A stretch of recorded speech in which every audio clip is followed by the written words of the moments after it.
Hello and welcome to the Battle Line Podcast, episode 21, where we have conversations on that collision of space between community, faith, and culture. I'm one of your hosts, Matt Satterley, and here with me is the incredible, the wonderful, the marvelous National Director of Publications, co-host on this podcast, my co-host in life, Major Jamie Satterley. Jamie, how are you doing today?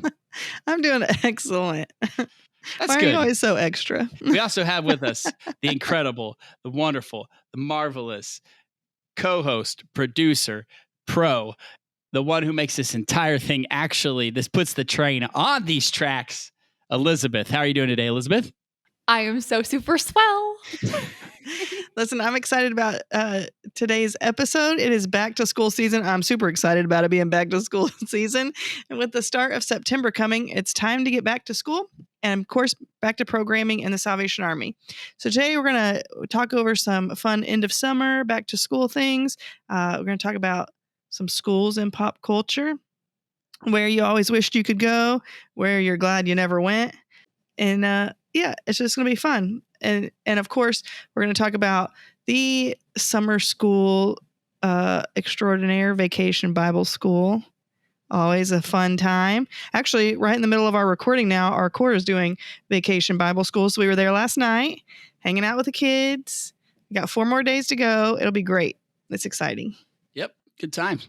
So we're going to start this off. Thank you, Major Jamie. We're going to start off today's episode by talking about Vacation Bible School. Hopefully, every listener out there, you have attended Vacation Bible School or your core has done Vacation Bible School this summer. I'm not sure about every territory, but I think it's a mandated program. It's one of those things that's required to do across the United States. So Vacation Bible School, a great opportunity, usually 5 days, 1 week of meetings, of getting new kids into the Salvation Army and starting to work. I like to call it the beginning hopper for the pipeline, right? That's where you get your outreach and get kids in so that they go to character building, to Sunday morning, get saved, all that stuff. So, but first, before we do that, let's play a little game because we love games here at the Battle Line Podcast. And this one is going to be called, Is This a VBS Theme or Nah? Okay. VBS theme or not. So I'm going to throw out a VBS theme, Elizabeth and Major Jamie and listeners at home or driving in your car, wherever you are. And you're going to say yes or no, that is a real Vacation Bible School theme or not. Clear as mud? Gotcha. All right, here we go. First one. I have 6. So here's the first one. Twilight VBS. Twilight VBS. Twilight. Wait, Twilight like the vampires? Like Bella Swan and Please, God, Edward no. and Jacob. Twilight VBS. I mean, This a I'm real going to say VBS? no, but it's probably yes. So we got a no vote for Major Jamie. How about you, Elizabeth? I'm going to go with no. It seems a little too saucy. It's a no. It's Yay, a no. It's I'm so completely glad. made up. There's no such thing as a Twilight VBS. If you go to a Twilight VBS, you're in the wrong place, bro. Okay? All right. Number 2. Trail of Treasures. Yes. That's got to be it. Trail of Treasures. Man, Yes listen, or VBS no? loves some alliteration in the names, so I'm going to say yes. If it's not a theme yet, make it one next year. So 2 votes yes. It is a thing. It is a Vacation Bible School. Correct. Very good. Did you Good write job, down guys. what the scriptural reference was? No, I did not. Oh, That would require me double clicking into a further rabbit hole of all of these VBS themes. Look, if you Google VBS themes of all time, you're going to get a lot. There's just a lot of links there. Okay. All right. Next one. Sunward Ho. Is SON. Sunward- Oh, yes, that's one. Yes. Sunward Ho. 20 times yes. How about you, Elizabeth? Let's go with yes. That is correct. Yes, it is a Vacation Bible School theme. Sunward Ho. Sunward Ho. All right. How about this? Number 4. You guys are going good. I think you're 3 for 3 so far. Voice of the Martyrs. Voice Ooh, of the Martyrs. I hope we aren't doing that to children. No, I'm going to say no. No? What do you say, Elizabeth? I'll say no too. That is correct. It is not a Vacation Bible School theme. But you guys got worried, didn't Listen, you? These babies coming home traumatized. Yeah. Voice of the Martyrs VBS would be rough, right? Important information, not for a Vacation Bible School. Okay. Number 5. You guys are killing the game today. Great job. Number 5. International Spy Academy. International Spy Academy VBS. Yes or nah? See, this is tricky. I'm going to go with Elizabeth first on this one. Go ahead, Elizabeth. Yes or I'm no? going to go with no because there's no sort of play on words or anything in this title. Okay. I like that. The logic. How about you, Major Jamie? I'm going to say no. It is a real VBS. International Spy So Academy. close to 100%. Agents for the one true God. Whoa, you cheated. You left out the tagline. Of course. I'm going to tell you that. If you had put the colon, then we would have Agents got for it. the one true God. Even if you had started saying colon agents of, I would have said, okay, that's going to be a thing. All right, last one. Toughest one for last. Twilight VBS was easy. This is the tough one. Ocean Commotion. Oh, wow. Ocean Commotion. I don't like where this is going. Does it have a tagline that you're just not saying? I'm not going to tell you. Ocean Commotion. I'll tell you what it's about. It doesn't have a tagline, but I'll tell you what it's about Okay. when you finish. Ocean Commotion. Yes Oh, or wait, no? we have to guess first before you tell us what it's about? Well, then the answer is yes, because it has something that it's about. Dang it. I guess I told you the answer. Would you like to, Elizabeth? Yes. Okay, yes. You don't even have to. Yes, it is a VBS. Ocean Commotion. This is what, it's nothing too much about it, but here's what made me laugh. It's a whole week study on Noah's flood, which to me just seems like a terrible name for a VBS. Noah's flood, when it's basically all of humanity gets wiped out and drowned. And we're just like, ocean commotion. Ocean commotion. Yeah, Listen. I believe that the flood probably caused a commotion on the earth. Let me tell you. Yes. There's a great stand-up comedy routine about this, how we take these Bible stories that really are rough, like when you think about all the things that happen, and we make them like children's things and decorate our babies' rooms in The them. nursery. Like, There's always all of humanity dead. Let's put it in my baby's nursery. I know. I think the stand-up comedian was telling us, like, with the nursery wall, everybody always puts the ark right in the flood, and all the animals are safe on the ark. He always says, what's missing is like the dead, bloated corpses floating in the water next to the ark. So Terrible. That's right. How did we decide that this was what we're going to decorate our kids' rooms in? I don't know. I need a few more bloated corpses on the nursery wall, please. Not enough. All right, you guys did really good. So Vacation Bible School is important. You know, it's one of those things sometimes, unfortunately, that we just kind of, you know, it's one of those things we sometimes feel like we have to do. But Vacation Bible School is important. We talked about it really quick at the beginning. Like, that's the beginning of the youth ministry pipeline, right? Like, I hate using the phrase pipeline, but I think that's the best way to symbolize it. That's an outreach event. You do an outreach event. You do block parties. You do parades, you do carnivals, you do Halloween carnivals, you do all these things. Halloween carnivals, not fall festivals. You do all these things. Camp, right? And these are hopper events. These are things that you begin to reach out to outreach to children so that they come to the Salvation Army, they come to these programs. And when they come to these things, after that, they move to the next stage of the pipeline, right? You can't see me do air quotes, but note for the audio, that's what I'm doing.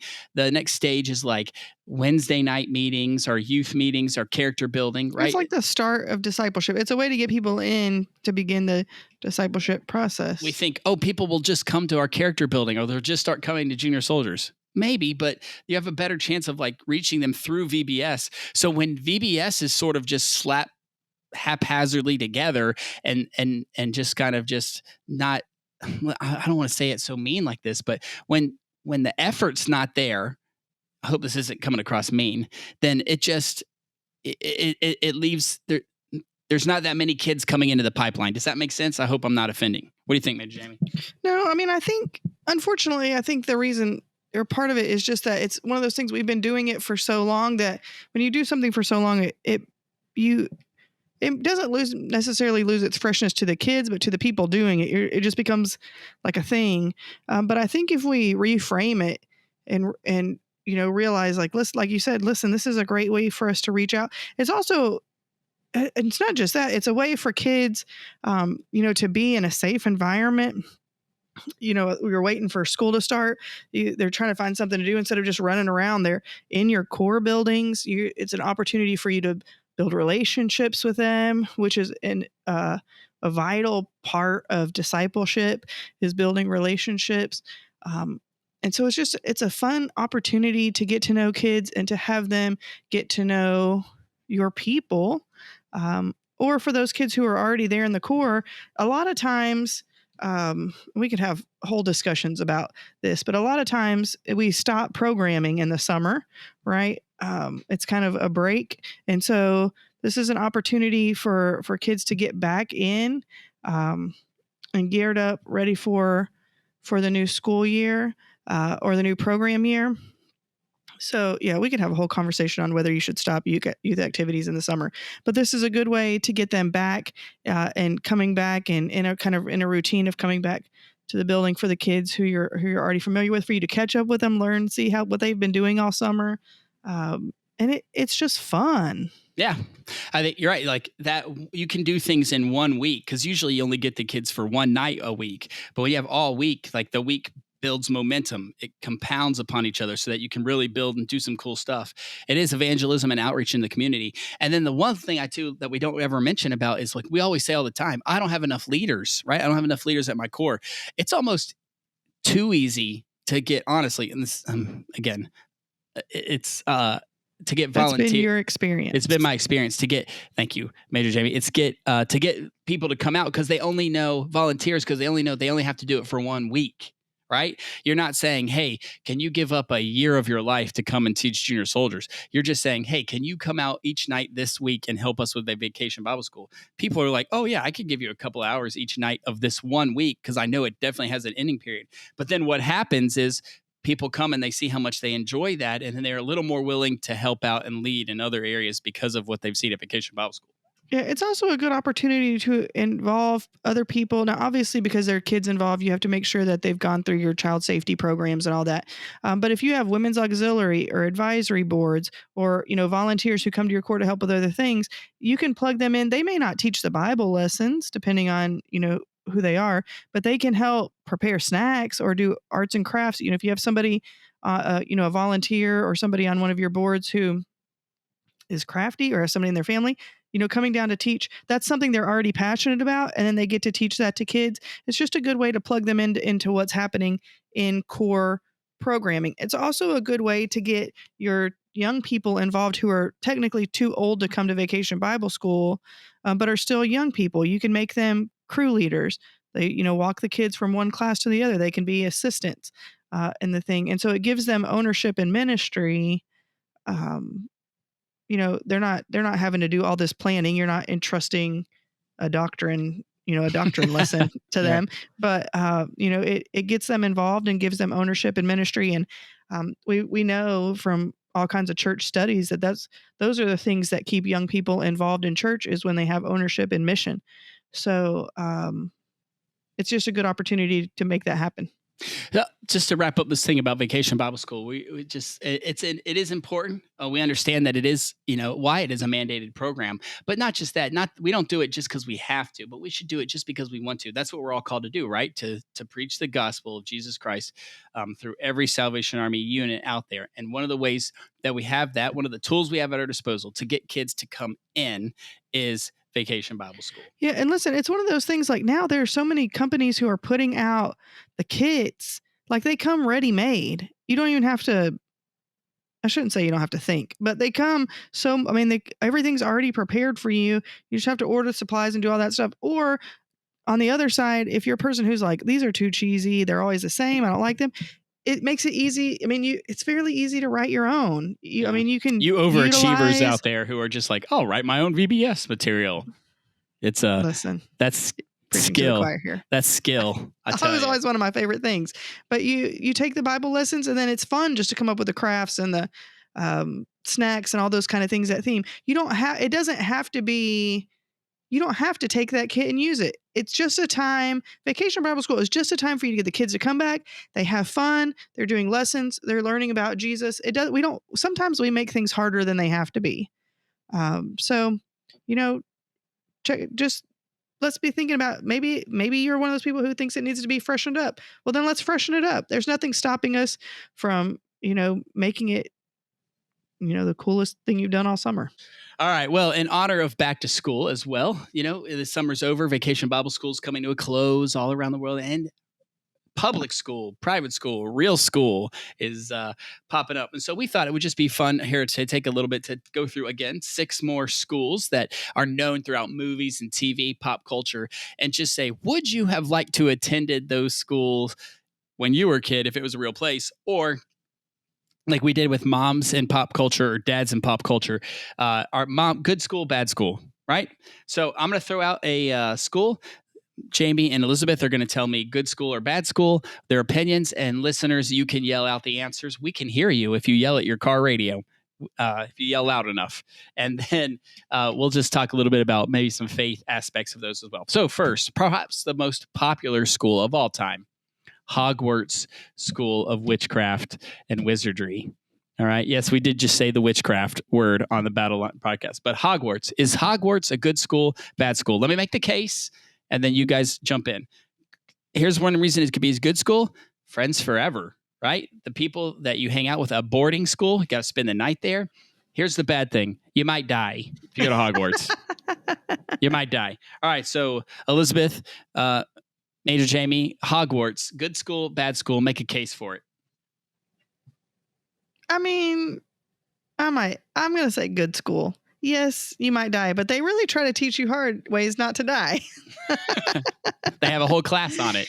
It's not their fault the world is a wild and scary place. They're just trying to equip people to go out and live in that place. Hogwarts didn't produce Voldemort, but they're teaching you how to fight him.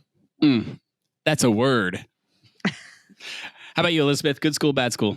I think it's a good school because it kind of reminds me of the Disney Channel games where you're like divided into 4 groups and you get to compete against each other. You know, Yeah. I love that. It's so fun. I guess competition to spur on good behavior. I'm going to say good school too. And here's what I thought. You know what Hogwarts reminds me of?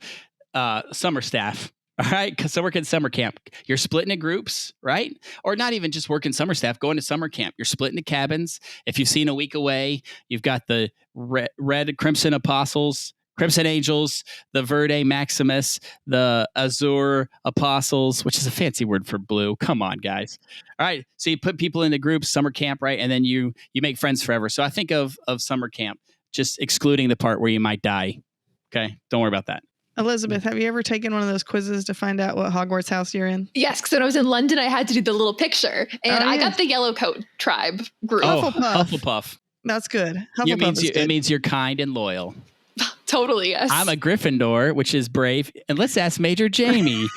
Major Jamie, would you like to share with the listening public No, let's move on. What yours is?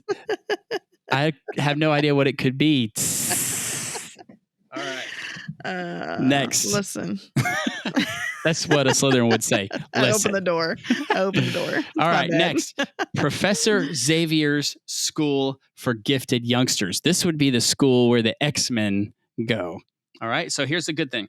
If you go to this school, you're guaranteed to get a top-notch education easily. And you're going to find other people like you, mutants. You don't fit in, but here you fit in. Here's the bad side. You could possibly die.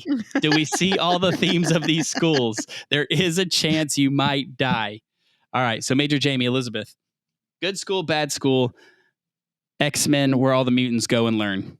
I think it's a good school. I would go there. I don't have a superpower, but it seems like a fun place to be. And you're right. They are actually teaching them things. It's not just like, here, let me teach you how to focus your superpower in this one thing. Like, it's actually school. So cool. I say good school. Elizabeth, how about you? Good school, bad school? Yeah, I think it's a good school. This seems like real practical hands-on learning. Yeah, that's true. They do show them, as Major Jamie said, they do show them how to use their superpower. The thing I like about this school, and in a way that I think about this a lot, about the X-Men stuff, is it shows you, in some ways, you can apply it to spiritual gifts. Now, bear with me. Like, these mutants each have a certain power that they have, but they're all different. But when they use together, they become this unstoppable force. It's in some way that the church, right? How God has given us all spiritual gifts. And sometimes we think our gifts are pretty lame, or sometimes we think we want what somebody else has. But God has given us each a spiritual gift, a mutant power, if you will. Just go with me. All right. And so when we use those together, the church moves. The kingdom of God moves in the earth for that. So Don't be ashamed of your spiritual gift. If it's encouraging, let them encourage. If it's teaching, let them teach. If it's giving, let them give. All right, leading, lead. Don't sit in the mud and be like, I wish I was a leader. I say that all the time. And I sometimes think that my spiritual gift is I'm much better at setting up chairs and taking down chairs and tables after a block party than I am being an administrator. Number 3, Cruncham Hall.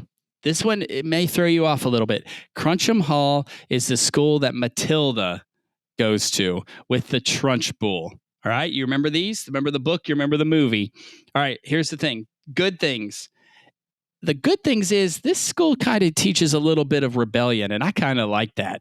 All right, a little bit of fighting the power.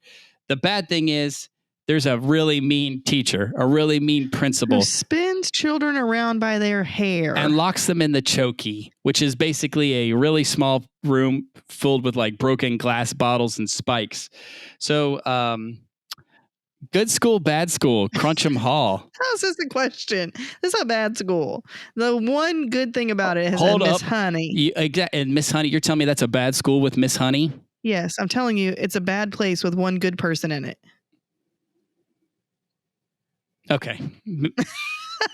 How about you, Elizabeth? I don't know how this is an accredited learning institution. Sounds very violent. Yes. Yeah, the school board overlooks this one. I think it's a private school, right? That's why they get away with it. But you know what else you learn at this school? And this is encouragement.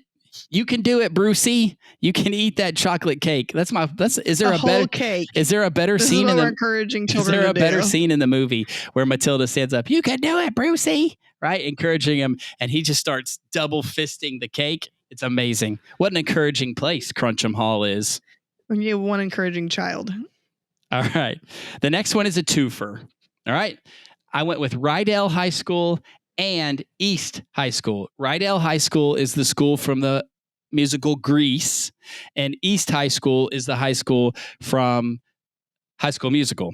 So the good things about both of these places, they're typical schools, right? Like normal out of all the schools so far, Cruncham Hall, X-Men School, Hogwarts.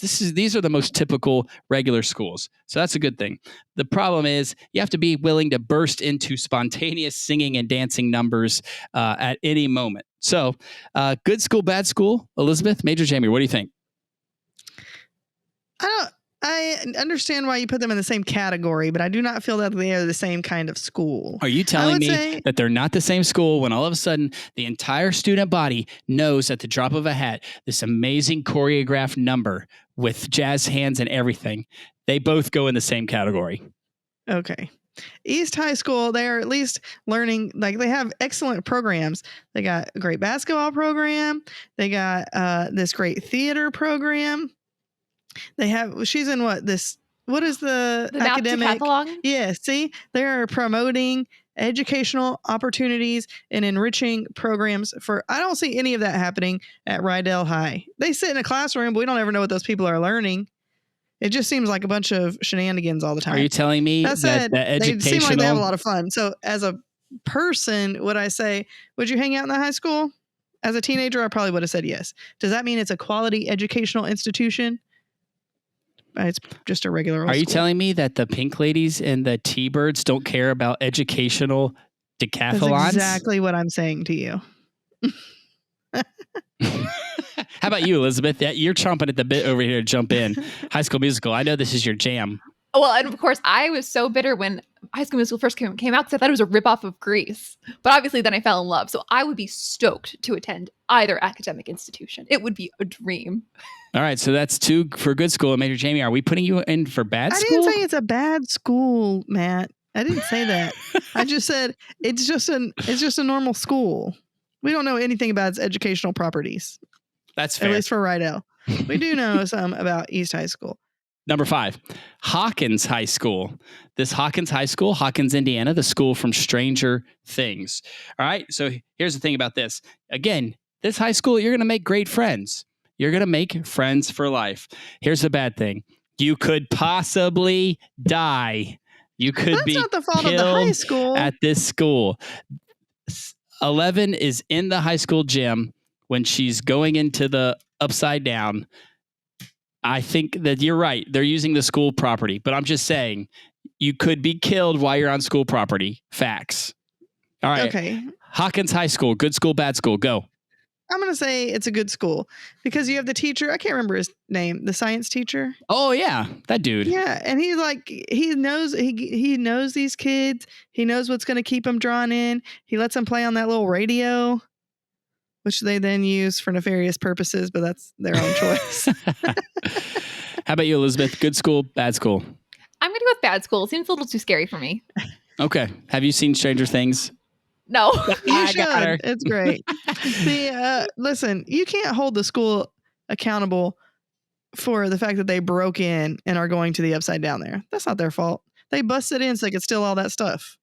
Now, maybe they should have better security, but that's not about their education. Some truth about the world of Stranger Things and Hawkins High School is, as Christians, we do believe that there is a world of things going on around us that we cannot see. You know, that's what happens throughout Stranger Things is they go to the Upside Down. There's things going on in the world that are happening that are invisible. As Christians, we believe the same thing, that there are moving. There is the kingdom. There are things, moving. Jesus, we talk about this in the New Testament, right? Our battle is not against flesh and blood, but against the principalities, the kingdoms of the air, the darkness. So there are things moving in a world around that we can't see. So yeah, maybe not a Demogorgon, but definitely things happen in the world that we can't see. The Spirit moves in ways that we cannot see. All right, last one. Now I got the last one. I would be attacked if I forgot this one. You have to add this one. Who among us, as a millennial, early Generation Z, did not wish that they could attend Bayside High School in California with Zach Morris? Here's the good news. Here's the bad news. The first thing is, like the band Zack Attack sings, "We'll be friends forever." Do you remember this song? Friends forever. Yep, when they had the band. But here's the bad thing about that school. Belding. Principal Belding, always trying to come down. The man. All right. So, Major Jamie, Elizabeth, Bayside High School. Good school, bad school? I mean, it's a good school. You did have Mr. Dewey, who is just Mr. Dewey. But Mr. Belding cared. He cared. He was trying to do the best thing by those kids. Also, you had Miss Bliss in the early times. She was doing everything she could to get them kids education. That's right. Also, it produced some good educational things. We had Jessie Spano. She got accepted into Harvard. I thought it was Stansbury, the Harvard of the West. Oh, maybe it was. I don't know. I don't remember. How about you, Elizabeth? Good school, bad school, Bayside High? I think it's a great school. It's by the bay. All right. So we've talked Vacation Bible School. We've talked good school, bad school.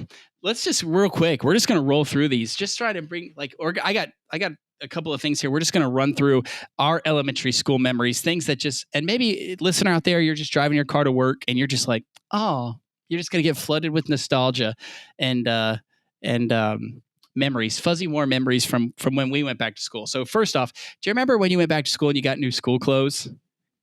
Yes. And you walked in the first day of school feeling so fresh, right? Just been like, check out me with my dinosaur backpack, my Teenage Mutant Ninja Turtles lunchbox, right? You remember that? Yep. Unless you went to private school and had to wear uniforms. Yeah, I was going to say I wore plaid every year.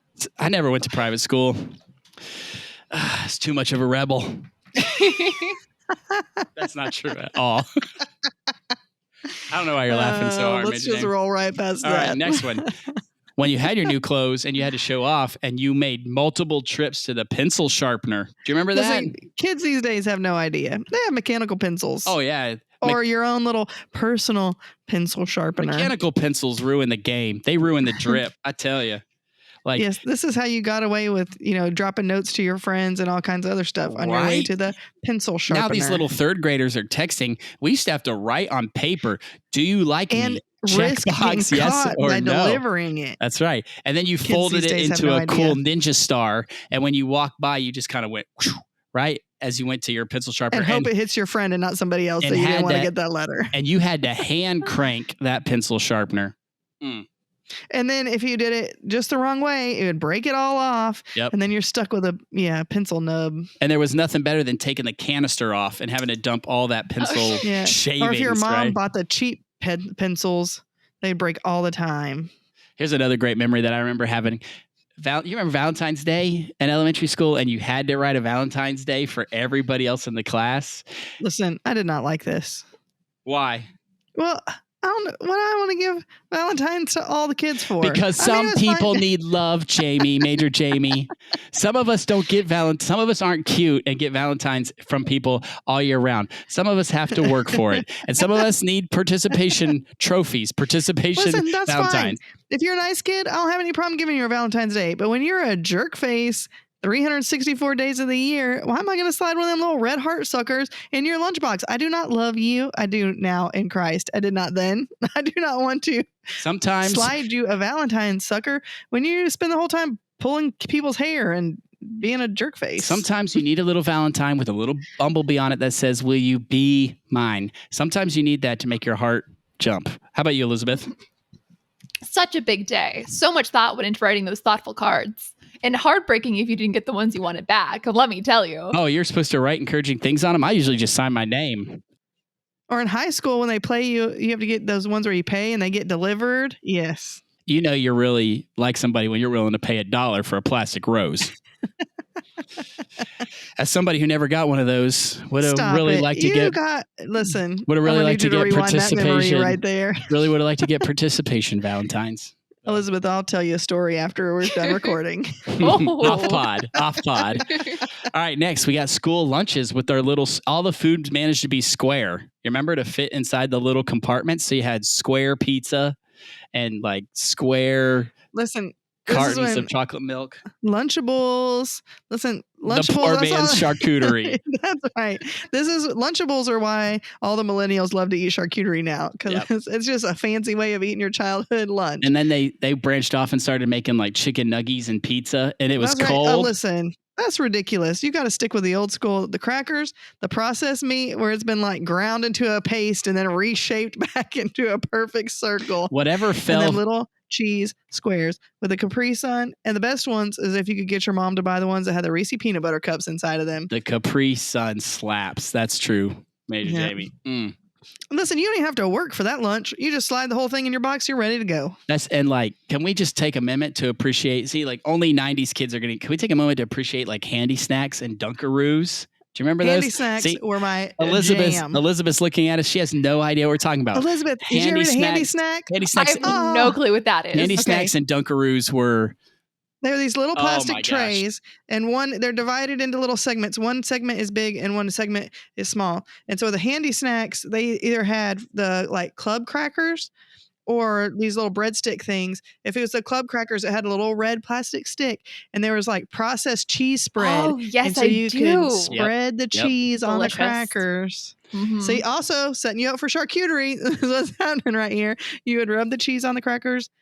It would always be good. You would never have enough cheese for the crackers. And then the Dunkaroos, they were cookies, like little, just like little Oreos, chocolate, like little grams or whatever. And then frosting. Oh my gosh! Do they still sell these? No, they do. Treats? I saw them at Sam's Club. They went away for a long time, but I think That's they're coming crime. back. You can basically do the same thing by buying animal crackers and a tub of frosting.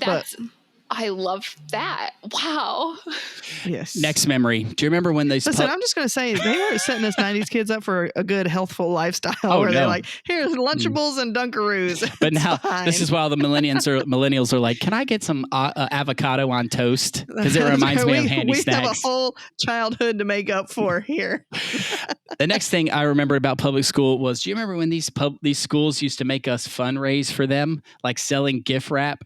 Like you would sell 500 items and you would get a yo-yo Yes, or go something sell like your that. grandma a $27 tin of chocolate covered peanuts. Right. Like what the inflation rate on this They is. always got us because on the back of the catalog would be like, if you sell 500 items, you get a bicycle. And you're like, yes. And then you realize it was tough to sell 2 things because your family was like, gah, I don't want to Yes. buy, And so you get like that little bank that's full of Tootsie Rolls. Do you remember that thing? It's like a cardboard tube full of Tootsie Rolls. If you sold like 100 to 300 things, or 1 to 300 things, that's what you got.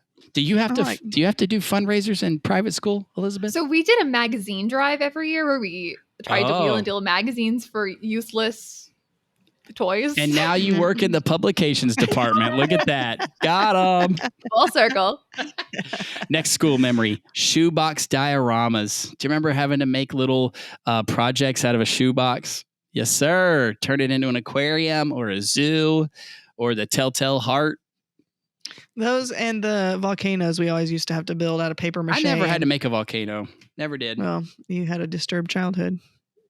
Jump in, Elizabeth. I made a volcano in the 5th grade, but it wasn't out of a shoebox. Yeah, like the volcano you could do out of paper mache.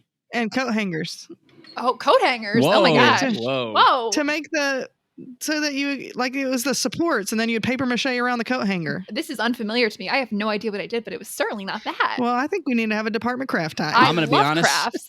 I don't know how I managed to do it, but I went the entire school career without ever having to do one paper mache.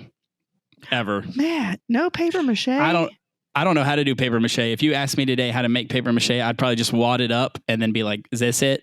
No, that's not it. But we had to do it in art class. We had to make these like puppet things where the head, you formed the head out of like newspaper and all these things. Then you had to paper mache over it and paint it. We made a rain stick. Yeah. Where's my rain stick? We are just unlocking memories in Elizabeth here today. We're just Let me go back.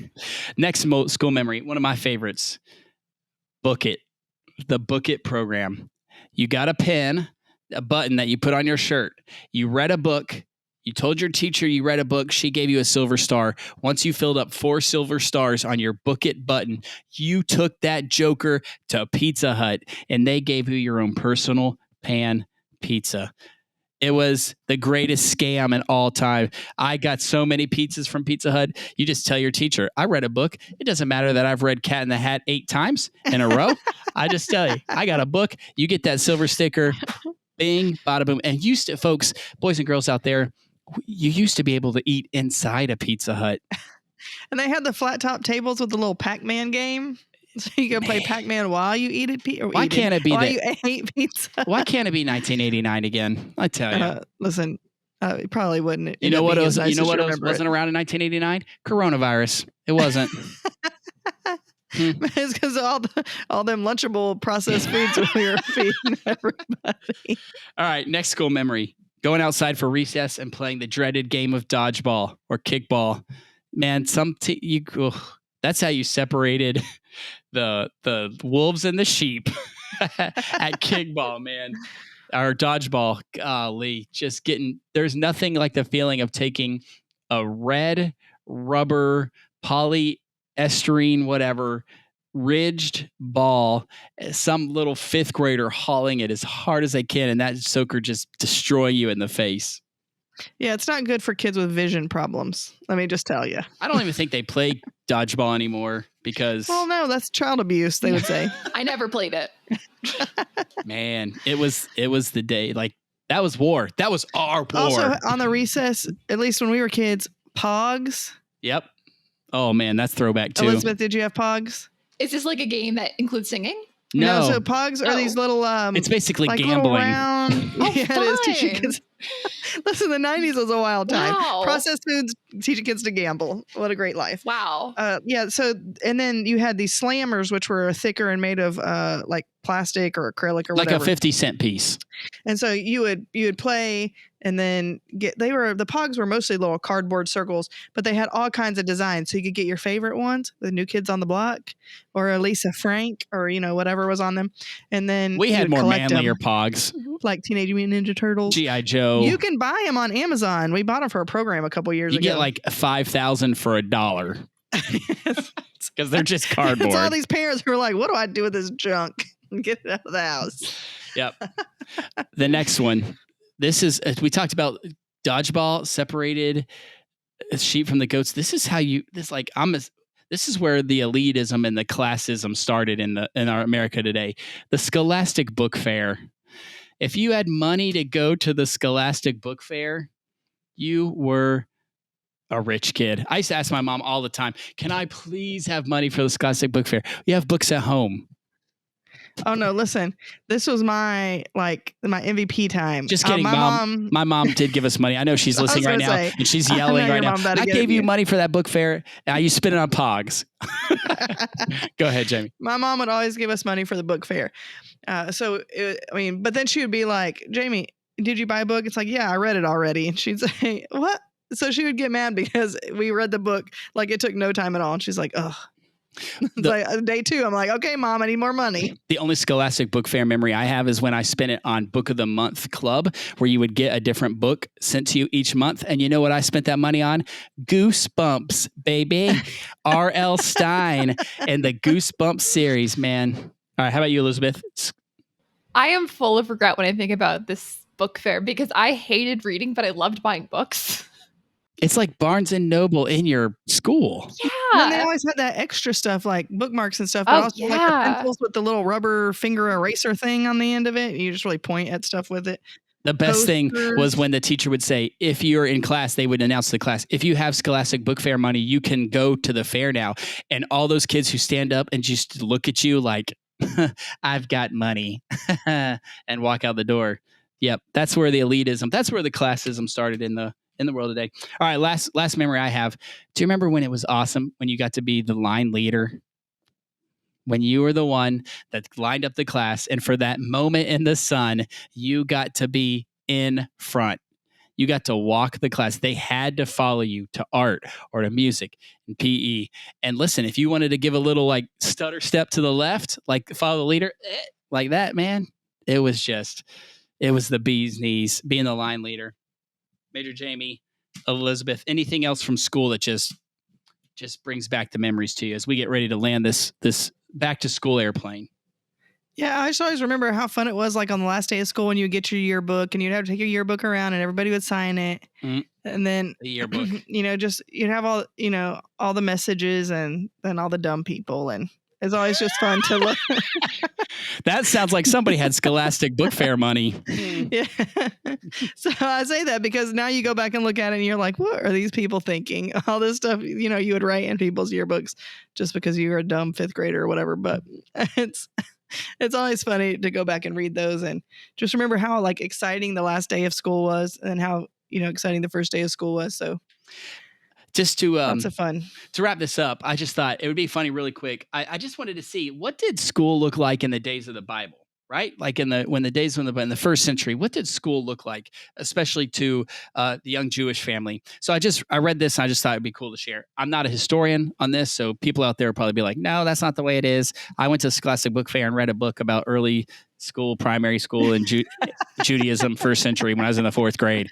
So, all right. So dudes only went to school. Sorry, ladies. That's the way it was. Dudes only went to school patriarchy in the first century. So if you're a boy, you're at home. Once you hit the age of 5, you go to school. And you know what you did? You started memorizing the Torah, the first 5 books of the Bible: Genesis, Exodus, Leviticus, Numbers, Deuteronomy. I can't remember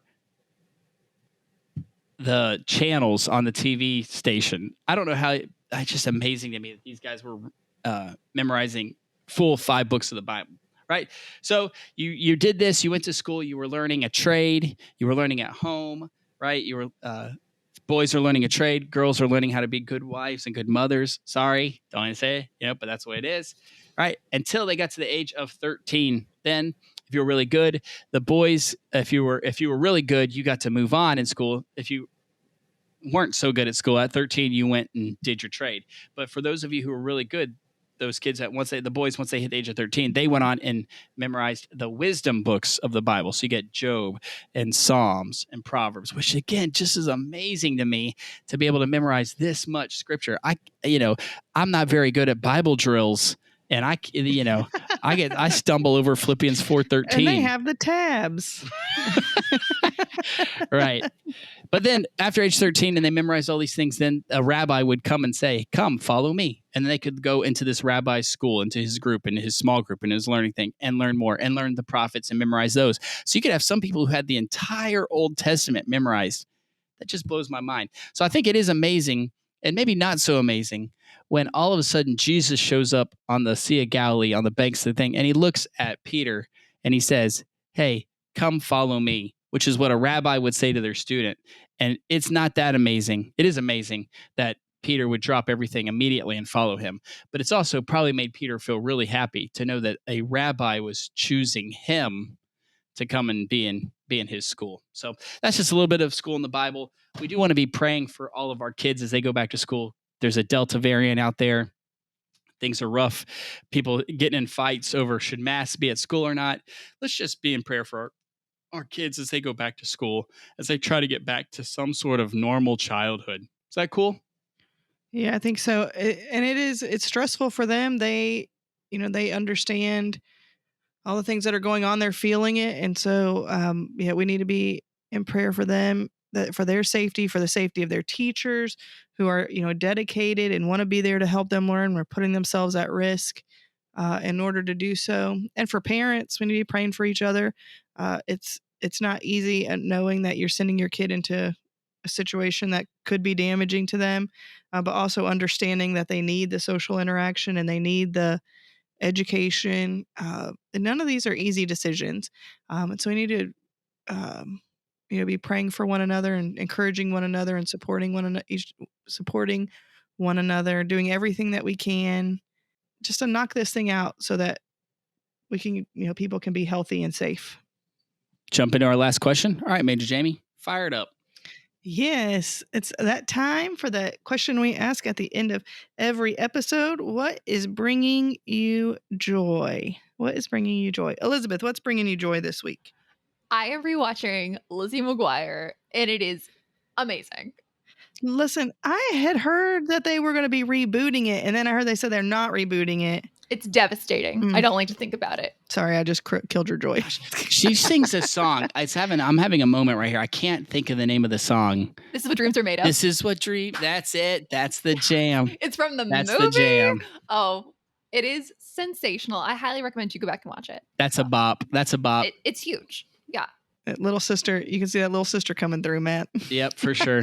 It's probably not that manly for me to say that's a bop, but you should listen to it. No, I'm forcing my boyfriend. I'm sorry. I'm encouraging my boyfriend to watch the series with me, and he's loving it. Oh, man. For me, I'm going to go with what's giving my joy. Is actually, it's kind of a downer, but I think it's important, is I would encourage you to listen to other podcasts besides this one, but there is one right now called The Rise and Fall of Mars Hill. It's kind of sad because it's talking about a church that was split asunder because of, perhaps the character flaws of its lead pastor. But so it doesn't maybe give me joy, but I think it's a very interesting listen. I encourage you to give it a listen. The Rise and Fall of Mars Hill. Christianity Today put it out. So give it a listen. It's only 6 episodes as of the time of this recording. Maybe, not convicting, challenging. It's a good reminder of character is important. Yes, character is important. How about you, Major Jamie? What's giving you joy? So mine's two sides of the same coin. The first side is being able to travel again. We've had to travel, or had the opportunity to travel for some work events lately. And so it's been nice to be able to kind of get out a little bit and be with people. On the flip side, though, after a month of staffing different events, I am very glad to be home. And to, be getting back into the swing of things with school and back to school shopping and, all those things that you do that feel like, part of the normal rhythm of life. It is good to be back home with my dog, who I really missed. So it's home is good. Yeah. So to wrap up Thank you guys for doing VBS out there. Enjoy VBS. Make it a part. Be in prayer for those kids who are going back to school to this summer. When you're listening to this, as soon as we close out here, just take a quick moment. Perhaps just set 1 minute timer on your phone and just take 1 minute to pray for the kids that are going back to school, for their physical safety, their spiritual safety, emotional, mental, social. Oh man, just so much stuff that they would just have a great school year, and that lessons would be learned. When you see the kids, ask them how, really ask them how they're doing. That's good. How they feel about going back to school. What are they excited about? Are they scared about anything? And then take the opportunity to pray with the kids. Let them know that you really care about what's happening in their lives, and that you're thinking about them, not just when they're at the core and not just, if you're fussing or whatever, but to really be caring about what's happening in their lives. It goes a long way in the life of a kid to know that the adults at their core love them and want to know how they're doing. I told a kid last night at VBS that I struggle with math in school, and he said, "Oh, I'm amazing at math," and he took that opportunity to flex on me. So that's going to end this episode of the Battle Line Podcast. Be sure to subscribe to the Battle Line wherever you listen to podcasts. And be sure to check out the Peer website at peermag.org and follow Peer on the socials at peer.magazine. And lastly, we do have a sister podcast. We say this every time that Major Jamie's two-timing us on, called the Fight for Good Podcast. Check it out. Until next time, this has been the Battle Line Podcast. Bye. See ya.